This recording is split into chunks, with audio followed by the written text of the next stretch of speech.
नमस्कार दोस्तों, स्वागत है आपका हमारे YouTube चैनल चिरधारी क्लासेस में। दोस्तों, उत्तराखंड हिस्ट्री का आज ये 10वां लेक्चर है जिसमें हम आज बात करेंगे उत्तराखंड में गोरखा शासन के इतिहास की। दोस्तों, इससे पहले हम आपको कुमाऊं के चंद राजवंश के बारे में बता चुके हैं। कुमाऊं के चंद राजवंश की बात की जाए तो अंतिम चंद राजा कौन था? महेंद्र चंद। कौन था दोस्तों? महेंद्र चंद। जबकि अगर गढ़वाल की बात की जाए तो गढ़वाल का जो अंतिम शासक था जिसकी राजधानी श्रीनगर थी, यानी श्रीनगर राजधानी रखने वाला जो अंतिम शासक था वो था प्रद्युम्न शाह। क्योंकि जो अन्य शासक हुए हैं गढ़वाल में वो टिहरी रियासत में हुए हैं, उनकी राजधानी कहाँ थी? टिहरी थी। लेकिन अंतिम जो जिसकी राजधानी श्रीनगर थी वो था प्रद्युम्न शाह। क्योंकि जो गोरखाओं ने आक्रमण किया कुमाऊं पर, जब गोरखाओं ने 1790 में आक्रमण किया तो इन्होंने महेंद्र चंद पर आक्रमण किया। जबकि गढ़वाल की बात की जाए तो गढ़वाल पर इन्होंने 1804 में किसके विरुद्ध आक्रमण किया? प्रद्युम्न शाह के विरुद्ध आक्रमण किया। तो 1790 में कुमाऊं में इनका अधिकार हो जाता है, 1804 में गढ़वाल में गोरखाओं का आधिपत्य हो जाता है। तो यही हम आज बात करेंगे कि किस प्रकार से गोरखाओं को यहाँ पे शासन प्रशासन रहा है, किस प्रकार से इन्होंने कुमाऊं और गढ़वाल पर अधिकार किया है और उनके कौन कौन से सूबेदार, जो गोरखाओं के सूबेदार कुमाऊं में और गढ़वाल पर जिन्होंने शासन किया, कौन कौन से सूबेदार नियुक्त किए गए कुमाऊं और गढ़वाल में। तो काफ़ी डिटेल्स में दोस्तों हम यहाँ पे गोरखा शासन के बारे में जानेंगे और इसके डिटेल्स नोट्स पीडीएफ आपको मिल जाएगी वीडियो के डिस्क्रिप्शन में। वहाँ से आप इसके पीडीएफ या डिटेल्स नोट्स डाउनलोड कर सकते हैं। लिंक आपको वीडियो के डिस्क्रिप्शन में मिल जाएगा दोस्तों। तो चलिए दोस्तों, आज की वीडियो शुरू करते हैं। दोस्तों, उत्तराखंड में गोरखा शासन के इतिहास की बात की जाए तो उत्तराखंड में गोरखा शासन की जो शुरुआत होती है कब से होती है? 1790 से। और कब तक चलता है? 1815 तक। अगर हम कुमाऊं की बात करें तो कुमाऊं में गोरखाओं ने अधिकार कर लिया था 1790 में। जबकि गढ़वाल पर ये पहला आक्रमण तो 1791 में कर लेते हैं, लेकिन उसके बाद गढ़वाल के शासक प्रद्युम्न शाह से इनकी संधि होती है। लेकिन बाद में फिर 1804 में आक्रमण करते हैं और 1804 में ये अधिकार कर लेते हैं गढ़वाल पर। तो गोरखाओं ने कुमाऊं पर भी और गढ़वाल पर भी अधिकार किया है। इससे पहले हम आपको गढ़वाल वंश के बारे में बता चुके हैं और गढ़वाल के परमार वंश के बारे में, साथ साथ कुमाऊं के चंद वंश के बारे में भी कंप्लीट आपको बता चुके हैं। चंद वंश का अंतिम राजा कौन था? महेंद्र चंद। जबकि गढ़वाल का जो अंतिम राजा था जिसकी श्रीनगर राजधानी थी वो था प्रद्युम्न शाह। तो इनके साथ युद्ध होता है गोरखाओं का और इस प्रकार से 1790 में ये कुमाऊं पर अधिकार करते हैं, जबकि 1804 में गोरखा गढ़वाल पर अधिकार कर लेते हैं। अब उत्तराखंड में गोरखा शासन के इतिहास के बारे में यदि जानना है, इनकी यहाँ पे शासन व्यवस्था कैसी थी, किस प्रकार से इन्होंने यहाँ पे शासन चलाया, किस प्रकार से अधिकार किया, ये जानने से पहले हमें ये जानना होगा कि ये गोरखा थे कौन। दोस्तों, जो गोरखा थे वो मूल रूप से कहाँ के थे? नेपाल के थे, यानी नेपाली मूल के थे गोरखा, जिन्हें गोरखा के नाम से जाना जाता था। ये गोरखा दोस्तों अत्यंत क्या होते थे? लड़ाकू हुआ करते थे। और इनकी जो सत्ता थी वो सैनिक शासन पर आधारित थी। सैनिक शासन यानी सैन्य शासन हुआ करता था इनकी सत्ता में, जहाँ इनकी सत्ता होती थी। तो जहाँ पे सैन्य शासन होता है दोस्तों, वहाँ पे कुल मिला के आप समझ सकते हैं कि इन्होंने कितने अत्याचार किए होंगे। क्योंकि जब सैन्य शासन होता है जिस सत्ता में, तो वहाँ पे सब कुछ किसके पास होता है? सारे अधिकार किसके पास होते हैं? सैनिकों के पास होता है, सेना के पास होता है, जो सेनापति होता है उनके पास होते हैं। तो इन्होंने काफ़ी अत्याचार किए और इसलिए इनके अत्याचारों को गोरख्याणी नाम से भी जाना जाता है। गोरख्याली किसे कहा जाता है? जो इन्होंने गढ़वाल और कुमाऊं पर या उत्तराखंड पर इन्होंने अत्याचार किए और यहाँ की जनता इन्हें उस अत्याचारों को क्या कहती है? गोरख्याली नाम से जानती है। तो देखो, अब यहाँ पे ये मूल रूप से थे नेपाल के। अब नेपाल में पहले क्या हुआ करती थी? 24 रियासत हुआ करती थी दोस्तों, जिसे चौबीसी के नाम से जाना जाता है। लेकिन इन 24 रियासतों को इकट्ठा मिलाने का जो कार्य किया, एक स्वरूप में आप कह सकते हैं कि एक सूत्र में बांधने का जो प्रयास किया, वो किसने किया? राजा पृथ्वी नारायण शाह ने। तो इसलिए नेपाल का जो प्रथम राजा कहा जाता है वो किसे माना जाता है? राजा पृथ्वी नारायण शाह। इसका जो शासनकाल रहा नेपाल में 1743 से लेकर 1775 तक। तो इसने इस 24 रियासतों को एक सूत्र में बांधा, यानी गोरखाओं की क्या थी? सैन्य शक्ति थी। जो गोरखा शक्ति थी उनको एक सूत्र में बांधने का प्रयास किया था पृथ्वी नारायण शाह ने। पृथ्वीपति नारायण शाह के बाद शासक बनता है प्रताप शाह। इसका शासनकाल होता है 1775 से लेकर 1778 तक। आपको ये ध्यान रखना, मैं अभी नेपाल के राजाओं की बात कर रहा हूँ। अभी इन्होंने उत्तराखंड पर अधिकार नहीं किया है, ना ही गढ़वाल पर और ना ही कुमाऊं पर, क्योंकि ये अभी 1778 चल रहा है जब नेपाल का राजा कौन है, प्रताप शाह है।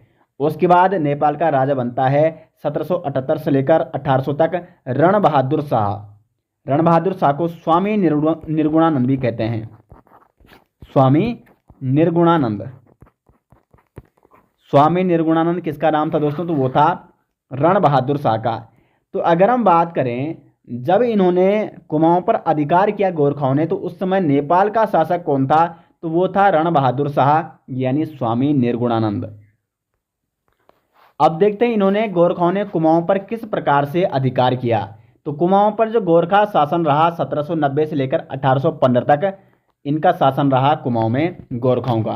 कुमाऊं का अंतिम शासक था दोस्तों महेंद्र चंद। महेंद्र चंद के साथ युद्ध होता है गोरखाओं का। अब देखो युद्ध किस प्रकार से होता है, तो गोरखाओं ने कुमाऊं में चंदों की राजधानी अल्मोड़ा पर ये आक्रमण करते हैं। 1790 में इन्होंने कुमाऊं की राजधानी, जो कि किनकी राजधानी हुआ करती थी, चंद वंश के जो राजा थे उनकी राजधानी कहाँ हुआ करती थी, अल्मोड़ा हुआ करती थी। तो 1790 में ये अल्मोड़ा पर आक्रमण करके अधिकार कर लेते हैं। इनका साथ किसने दिया गोरखाओं का साथ, हरकदेव जोशी या हर्षदेव जोशी ने। हर्षदेव जोशी जिसको कुमाऊं का चाणक्य भी कहा जाता है। चंदवंश में इनके बारे में हमने आपको काफी डिटेल्स में बता रखा है। हर्षदेव जोशी कौन था, इसका कारण क्या था कि इसने गोरखाओं का साथ दिया। हर्षदेव जोशी दीपचंद का दीवान था। लेकिन यहाँ पे क्या हो जाता है कि दीपचंद के शासनकाल में चंद वंश में आपसी फूट पड़ती है, गृह कलेश बढ़ जाता है। मोहन चंद के नाम से एक व्यक्ति वहाँ पे चंद वंश का राजा बनता है, वो हर्षदेव जोशी और दीपचंद को जेल में डाल देता है। उसके बाद हर्षदेव जोशी गढ़वाल से ललित शाह को बुलाता है वहाँ पे आक्रमण करने के लिए। ललित शाह वहाँ पे आक्रमण करता है, हर्षदेव जोशी को जेल से निकालता है, अपने पुत्र प्रद्युम्न शाह को वहाँ का शासक बनाता है प्रद्युम्न चंद के नाम से। और हर्षदेव जोशी प्रद्युम्न जो चंद था उसका मुख्य सलाहकार वहाँ पे रहता है, या उसका हम कह सकते हैं कि उसका भी वो क्या रहता है, उसका भी दीवान रहता है। लेकिन एक्चुअली क्या होता है कि प्रद्युम्न शाह उसके बाद गढ़वाल आ जाता है जब ललित शाह की मृत्यु हो जाती है। अब फिर कुमाऊं की गद्दी वहाँ पे खाली हो जाती है, तो कुमाऊं में फिर कौन बैठ जाता है, महेंद्र चंद। अब वहाँ पे वो हर्षदेव जोशी को वहाँ पे रहने नहीं देते हैं, क्योंकि महेंद्र चंद किसका पुत्र था, मोहन चंद का पुत्र था, जिस मोहन चंद ने दीपचंद को और हर्षदेव जोशी को जेल में डाला था। तो महेंद्र चंद उसको राज्य में रहने नहीं देता है, इसलिए हर्षदेव जोशी इसको अपमान समझता है और हर्षदेव जोशी कहाँ जाता है, गोरखाओं के पास जाता है और गोरखाओं को यहाँ पे कुमाऊं पर आक्रमण करने के लिए निमंत्रित करता है। तो गोरखाओं ने जो 1790 में आक्रमण किया था उस समय उनके साथ कौन था, हर्षदेव जोशी भी था जो उनकी सहायता कर रहा था। तो गोरखा की सेना का नेतृत्व किस किसने किया, तो अमर सिंह थापा हो गया, जगजीत पांडे, सुर सिंह थापा, इन सैनिकों ने, ये मुख्य सैनिक हुआ करते उस समय गोरखा सेना के। तो इन्होंने इस समय जब गोरखाओं ने कुमाऊं पर आक्रमण किया ये भी साथ थे। तो कुमाऊं का राजा उस समय कौन था, महेंद्र चंद। और 1790 में हवाला बाग मैदान में ये निर्णायक युद्ध होता है कुमाऊं और गोरखा सेना में, जिसमें गोरखा सेना विजयी होती है, कुमाऊं की चंद सेना इसमें पराजित हो जाती है। और कुमाऊं की चंद सेना जैसे ही पराजित हो जाती है तो उसके बाद यहाँ पे गोरखाओं का अधिकार हो जाता है कुमाऊं में। अब जब कुमाऊं पर अधिकार हो गया है तो कुमाऊं पर शासन कौन करेगा, क्योंकि देखो जो राजा था गोरखाओं का वो तो नेपाल में शासन करता, वहाँ का प्रशासन संभालता। तो इनमें क्या होता था, गोरखा क्या करते, जो प्रांत होते थे, प्रांत में किसकी नियुक्ति की जाती, गवर्नर की नियुक्ति की जाती थी, जिसे ये लोग क्या कहते, सूबा या सूबेदार, सूबा या सूबेदार। तो कुल मिला के अब गोरखाओं का कोई सूबा बैठेगा कहाँ पे, कुमाऊं की गद्दी पर, कुमाऊं का राज्यभार संभालेगा। लेकिन अब देखो जानते हैं, आगे हम जानेंगे अभी कि कौन कौन से गोरखा सूबा या गोरखा सूबेदार जो कि कुमाऊं पर जिन्होंने शासन किया। उससे पहले हर्षदेव जोशी के बारे में जानना अति आवश्यक है, क्योंकि हर्षदेव जोशी, इनका कुमाऊं के इतिहास में एक अलग ही इतिहास है इनका, क्योंकि कुमाऊं के इतिहास में जो भी बदलाव हुए उसमें महत्वपूर्ण योगदान किसका था, हर्षदेव जोशी का। हर्षदेव जोशी चंद शासक दीपचंद का दीवान था। और वैसे हर्षदेव जोशी के बारे में मैं आपको परमार वंश में भी और चंद वंश के जो टॉपिक कराए मैंने उसमें भी काफ़ी डिटेल्स में बताया कि किस प्रकार से वो गढ़वाल की शासक ललित शाह को बुलाते हैं वहाँ पे कुमाऊं पर आक्रमण करने के लिए। उसके बाद वो गोरखाओं को बुलाते हैं। और ये भी माना जाता है कि गोरखाओं के बाद जब यहाँ पे अंग्रेजों ने अधिकार किया तो अंग्रेजों को कुमाऊं पर अधिकार करने के लिए भी किसने आमंत्रित किया था? तो वो थे हर्षदेव जोशी। तो इसके लिए इनके बारे में जानना अति आवश्यक है। हर्षदेव जोशी ने गोरखाओं को कुमाऊं पर आक्रमण करने के लिए निमंत्रण भेजा था, ये आपको ज्ञात होना चाहिए। राहुल सांकृत्यायन ने क्या कहा है? हर्षदेव जोशी को विभीषण की उपाधि दी है। इस प्रकार के दोस्तों क्वेश्चन बनते हैं, क्वेश्चन आ सकता है कि राहुल सांकृत्यायन ने हर्षदेव जोशी को कौन सी उपाधि दी है? तो विभीषण की उपाधि दी है राहुल सांकृत्यायन ने हर्षदेव जोशी को। एटकिंसन महोदय ने हर्षदेव जोशी को क्या कहा है? स्वार्थी और देशद्रोही। स्वार्थी इसलिए कहा होगा क्योंकि हरदेव जोशी चाहता था दोस्तों कि वो कुल मिला के कुमाऊं पर उसका स्वयं का आधिपत्य वो हासिल कर सके, लेकिन ऐसा हुआ नहीं। उसने फिर यहाँ पे इसका बदला उसने लिया, क्योंकि उसका भी बीच में अपमान होता रहा। जो मोहन चंद था उसने उसको जेल में डाला, महेंद्र चंद ने उसको अपने राज्य से निकाल दिया। तो इसलिए उसने गोरखाओं को बुलाया, गढ़वाल के शासक को भी वहाँ पे आमंत्रित किया आक्रमण करने के लिए, अंग्रेजों को भी आमंत्रित किया। तो इसलिए एटकिंसन महोदय ने हर्षदेव जोशी को कौन सी उपाधि दी है? स्वार्थी और देशद्रोही की। जबकि हर्षदेव जोशी को कुमाऊं का चाणक्य भी कहा जाता है, क्योंकि कुमाऊं की जो राजनीति में जो उलटफेर देखने को मिलता है उसमें महत्वपूर्ण योगदान किसका था? हर्षदेव जोशी का। तो इसलिए कुमाऊं का चाणक्य किसको कहा जाता है? हर्षदेव जोशी को कहा जाता है। साथ ही साथ हर्षदेव जोशी को राज्य निर्माता यानी किंग मेकर की उपाधि भी दी गई है। हर्षदेव जोशी को कई जगह हरकदेव जोशी भी लिखा गया है, इसमें आपको कंफ्यूज नहीं होना है, ठीक है। तो आपने दोनों नाम ही लिखने हैं। ऑप्शन में कई बार हरकदेव जोशी भी पूछा जा सकता है, हर्षदेव जोशी या हरकदेव जोशी, कुमाऊं का चाणक्य और किंग मेकर यानी राज्य निर्माता। अब जानते हैं दोस्तों यहाँ पे कि कुमाऊं में कौन कौन से गोरखा सूबा यानी सूबेदारों ने शासन किया है। तो जो प्रथम कुमाऊं सूबा था गोरखाओं का, गोरखा सूबेदार था प्रथम कुमाऊं में, वो था जोगामल शाह। जोगामल शाह या कुमाऊं का प्रथम गोरखा सूबेदार था। इसकी शासनकाल की जो महत्वपूर्ण घटना है वो है इसने कुमाऊं में प्रथम गोरखा भू बंदोबस्त कराया था। इसके शासनकाल में, जोगामल शाह के शासनकाल में गोरखाओं का पहला भू बंदोबस्त हुआ था कुमाऊं में, और इसे कहा जाता है मालगुजारी बाबत भू बंदोबस्त। कौन सा भू बंदोबस्त कराया इसने? मालगुजारी बाबत भू बंदोबस्त। किसके शासनकाल में हुआ? जोगमल शाह के शासनकाल में। साथ ही साथ इसने पुरही और पिछवी कर भी लगाए थे। पुरही और पिछवी कर किसने लगाए? जोगमल शाह ने। इसमें सालाना 2 रुपये कर देना पड़ता था। और प्रत्येक आबाद बीसी भू व्यवस्था, इस मालगुजारी बाबत की विशेषता क्या थी कि इसमें जो ये भू बंदोबस्त था इसमें कितना कर देना पड़ता था? प्रत्येक आबाद बीसी में 1 रुपये का टैक्स पड़ता था कर के रूप में। इसका मतलब आप समझ रहे हो, प्रत्येक आबाद बीसी का मतलब था कि 20 नाली जमीन पर 1 रुपये का टैक्स देना पड़ता था।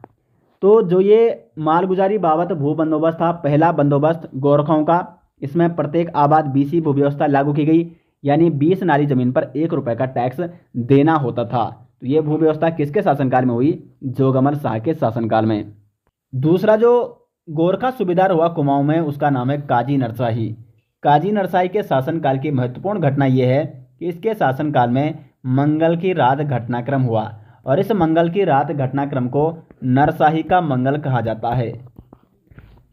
नरशाही का मंगल, क्योंकि ये घटना किसने कराई थी? मंगल की रात को काजी नरशाही ने। इसमें होता क्या है कि जो पश्चिम पहाड़ियाँ थी कुमाऊं सीमा की, वहाँ पे कुछ सिपाही वहीं बस जाते हैं, वहीं विवाह कर देते हैं। अब काजी नरशाही को इनकी देशभक्ति पर क्या हो जाता है? शक हो जाता है, संदेह हो जाता है, और वो क्या करता है? इनकी जांच कराता है, और मंगल की रात को एक दिन क्या करता है? इनको एकत्रित करके इनकी हत्या करवा देता है, और जो सिपाही भाग जाते हैं उनको काटा जाता है, मारा जाता है। कुल मिला के उन सभी सिपाहियों की ये क्या कर देता है? हत्या कर देता है एक साथ। तो इस घटना को कहा जाता है मंगल की रात घटनाक्रम, क्योंकि ये हत्याएं कब की गई है? मंगल के रात को, और ये किसने कराई? काजी नरशाही ने। और इसलिए इस घटना को दोस्तों नरशाही का मंगल भी कहा जाता है। तो किसके शासनकाल में घटी ये घटना? काजी नरशाही, जिस समय ये कुमाऊं का सूबेदार था, और इसी के शासनकाल में ये घटना घटी थी। उसके बाद कुमाऊं का जो तृतीय सूबेदार हुआ उसका नाम था अजब सिंह थापा, और अजब सिंह थापा के बाद बमशाह, रुद्रवीर सिंह थापा, ढोंकल सिंह, गोरेश्वर, ऋतुराज ये सभी क्या हुए, कुमाऊं के सूबेदार हुए। उसके बाद जो कुमाऊं का अंतिम सूबेदार हुआ वो हुआ बमशाह चौतरिया, इसको भीम शाह भी कहा जाता है। 1806 से लेकर 1815 तक ये कुमाऊं का सूबेदार रहा। तो ये कुमाऊं का अंतिम सूबेदार इसको माना जाता है बमशाह चौतरिया को, या इसको भीम शाह भी कहा जाता है। इसे सनदों में बड़ा बमशाह भी कहा गया है, बड़ा बमशाह भी इसी को कहा गया है। और इसके शासनकाल की जो प्रमुख घटना है, इसने ब्राह्मणों पर कुशही कर लगाया था। तो एग्जाम में पूछा जा सकता है, इस प्रकार के क्वेश्चन बनते हैं कि ब्राह्मणों पर कुशही कर लगाने वाला शासक कौन था, तो वो था दोस्तों बमशाह चौतरिया। तो इस प्रकार से कुमाऊं में गोरखा सूबेदार रहे। अब हम आगे बढ़ते हैं और जानते हैं यहाँ पे कि गढ़वाल में कौन कौन से गोरखा सूबेदार रहे। तो गढ़वाल में देखो किस प्रकार से गोरखा शासन की शुरुआत होती है। जब गोरखा कुमाऊं पर अधिकार कर लेते हैं 1790 में, तो फिर वो सोचते हैं कि हम गढ़वाल पर भी अभी ही क्या कर लेते हैं, अधिकार कर लेते हैं। तो 1791 में गढ़वाल पर प्रथम गोरखा युद्ध होता है, जिसे लंगूरगढ़ युद्ध के नाम से जाना जाता है। लेकिन इस युद्ध में क्या होता है कि जो राजा होता है प्रद्युम्न शाह गढ़वाल का, वो गोरखाओं से संधि कर लेता है और गोरखाओं को कर देने के लिए मान जाता है। उसके बाद दोस्तों गढ़वाल पर बहुत सारी ऐसी प्राकृतिक आपदाएं आती हैं, जो मैंने आपको जब मैंने प्रद्युम्न शाह के बारे में बताया था, उसके शासनकाल में मैंने आपको काफ़ी डिटेल से बता रखा है।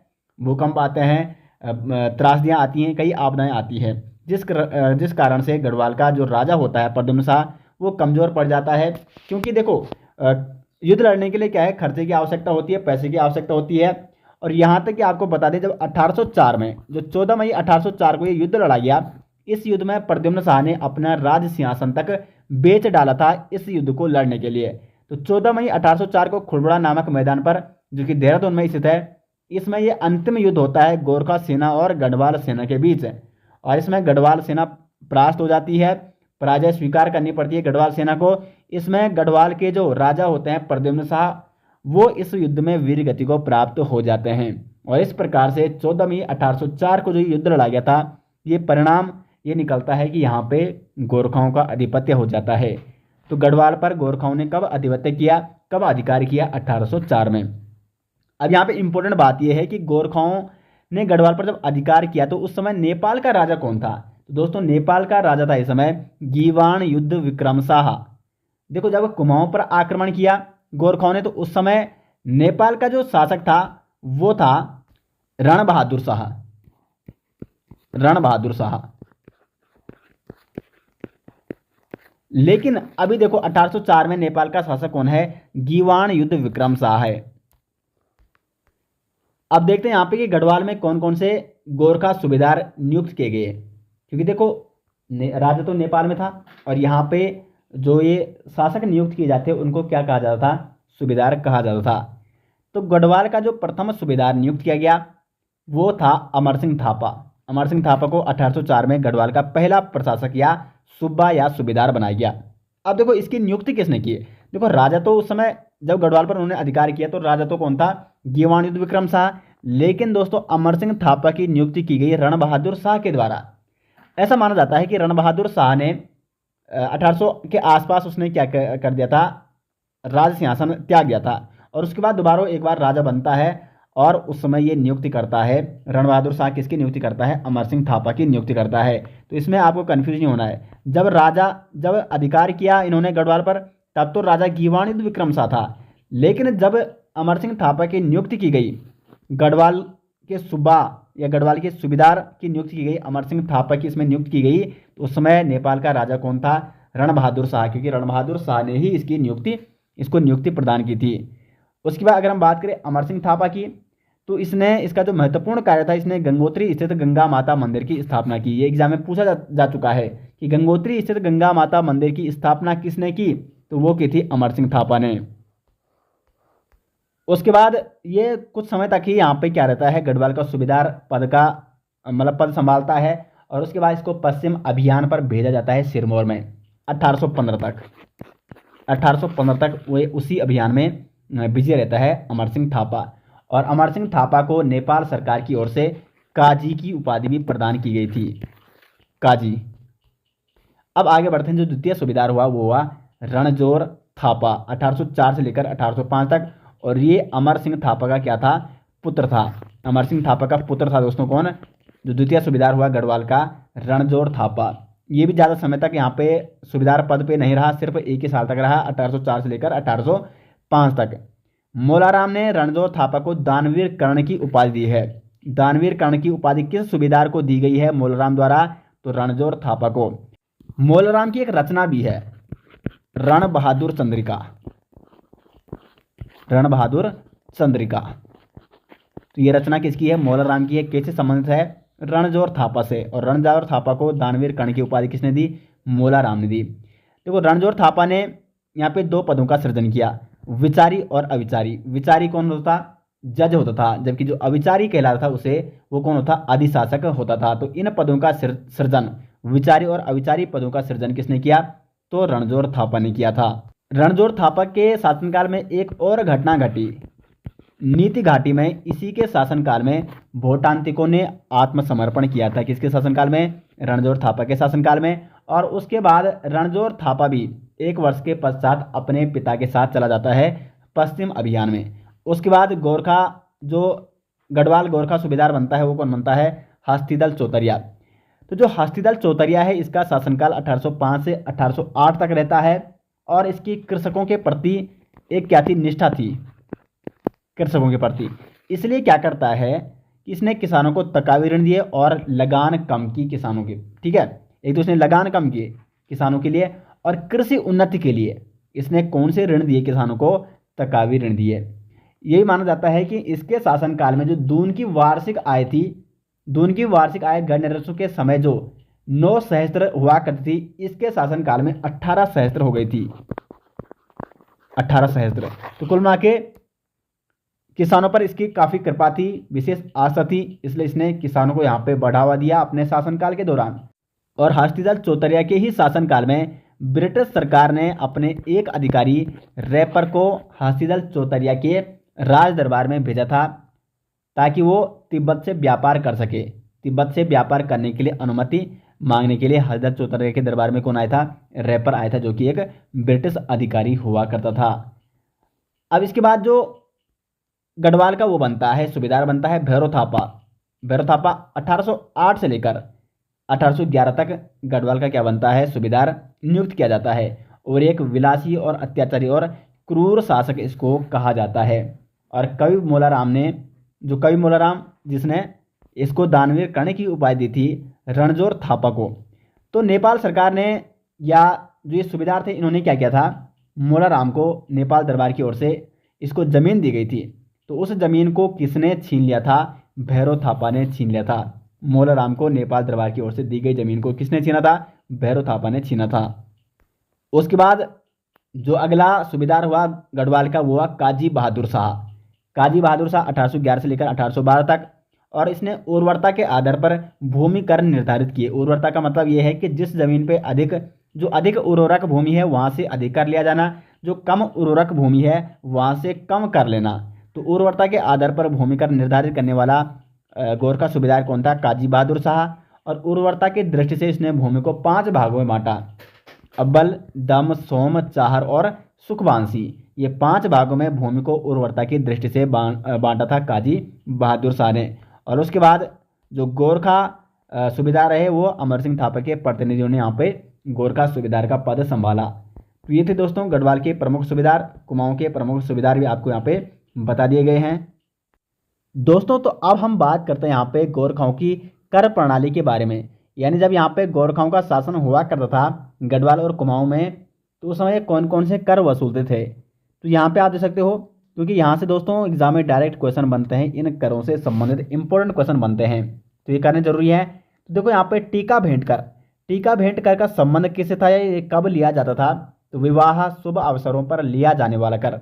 देखो जब विवाह होता है, शुभ अवसर होता है, कोई शुभ कार्य होता है घर में, तो उस समय क्या लगाया जाता है, टीका लगाया जाता है। तो आप इस प्रकार से इसको याद कर सकते हैं कि विवाह या शुभ अवसरों पर लिया जाने वाला कर कौन सा था, टीका भेंट कर। जब किसी के घर में शादी समारोह हो रहा है, कोई शुभ कार्य हो रहा है, तो उस समय टीका भेंट कर उससे लिया जाता था।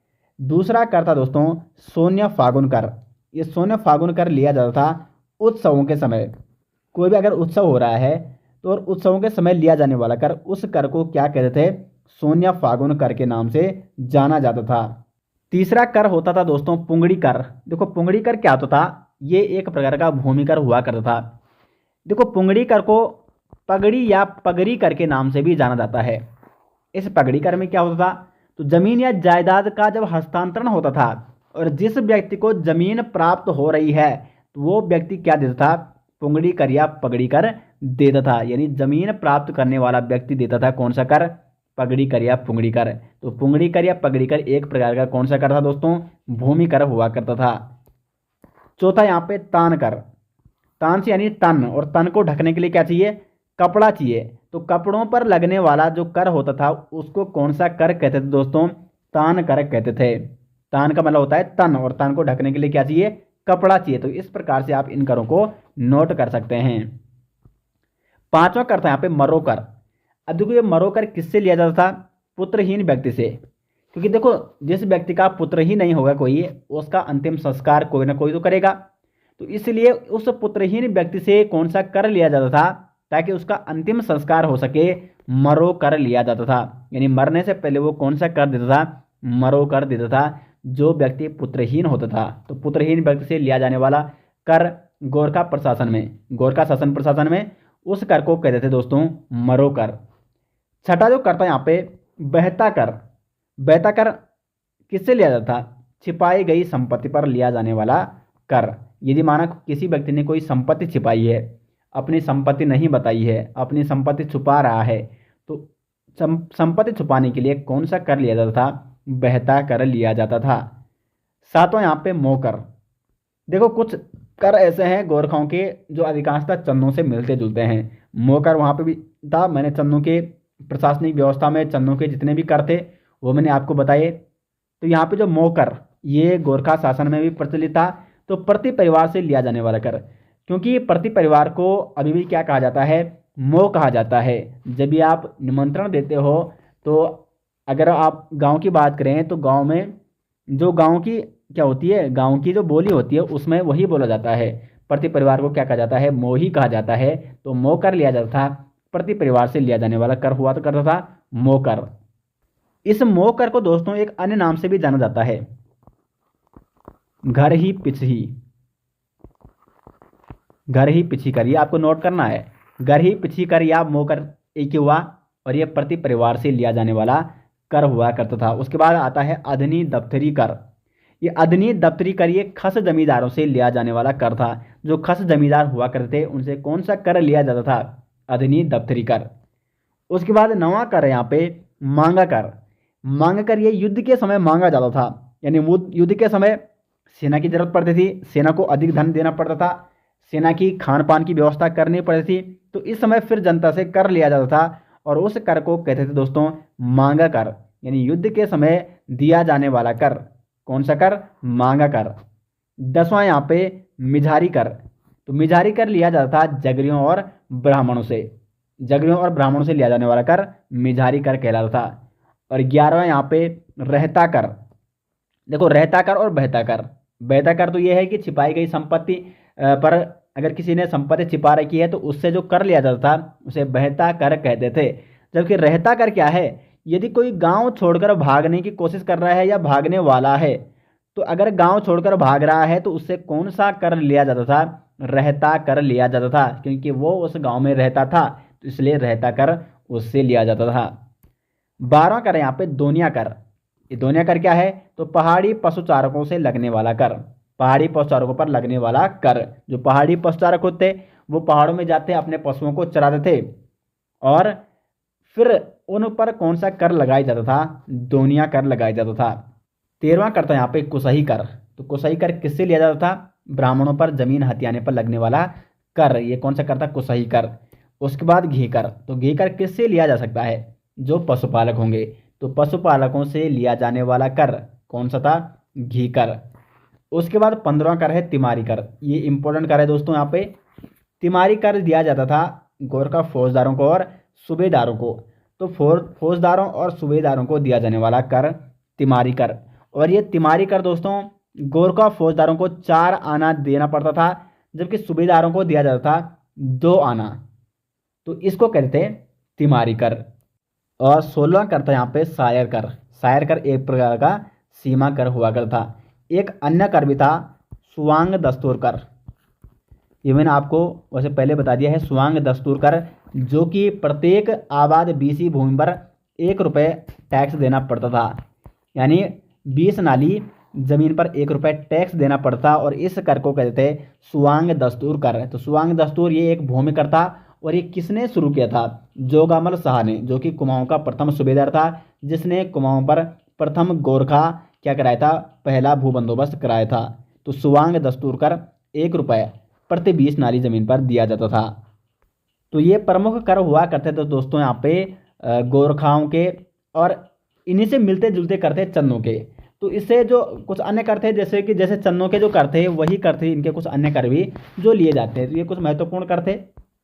तो आज हमने यहाँ पे गोरखाओं की कर प्रणाली के बारे में, और किस प्रकार से गोरखाओं ने गढ़वाल पर आक्रमण किया, कुमाऊं पर आक्रमण किया, और कौन कौन से गोरखा सूबेदार जिन्होंने गढ़वाल और कुमाऊं पर शासन चलाया, तो इनके बारे में दोस्तों आज हमने जाना। और जो इसका नेक्स्ट पार्ट होगा उसमें हम क्या करेंगे, उसमें हम गोरखाओं की न्याय प्रणाली, उनके दंड विधान, साथ ही साथ गोरखाओं का और ब्रिटिशों का संघर्ष कैसे होता है, किस प्रकार से युद्ध होता है, और किस प्रकार से ब्रिटिशों का यहाँ पे अधिकार होता है, वो सब हम नेक्स्ट वीडियो में डिस्कस करेंगे। तो उम्मीद करते हैं दोस्तों आपको इतना समझ में आ गया होगा, और उम्मीद करते हैं आपकी तैयारी अच्छी चल रही होगी। लगातार आपको प्रैक्टिस करनी है, साथ साथ रिविजन भी आपको लगातार करना ही करना है, और इसके नोट्स आपको वीडियो के डिस्क्रिप्शन में PDF में मिल जाएंगे। तो मिलते हैं दोस्तों नेक्स्ट साथ, तब तक के लिए धन्यवाद।